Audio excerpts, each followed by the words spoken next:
વહાલા ભક્તો, જય શ્રી સ્વામિનારાયણ. આવો હવે સાંભળીએ અને દર્શન કરીએ ધોલેરા ધામનું. ભગવાન શ્રીહરિએ ધોલેરાના દરબાર શ્રી પૂજાભાઈની પ્રાર્થનાથી વૈરાગ્ય મૂર્તિ શ્રી નિષ્કુળાનંદ સ્વામી આદિક સંતોને આજ્ઞા કરી ધોલેરામાં ગગનચુંબી સુંદર મંદિર બનાવરાવ્યું.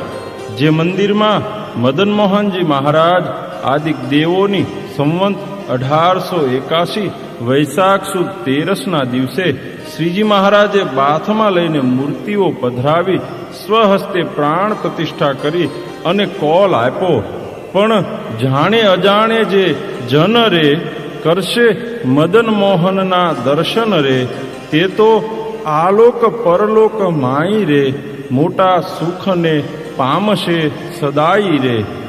મંદિરના મુખ્ય પ્રવેશ દ્વારમાં એક જ પથ્થર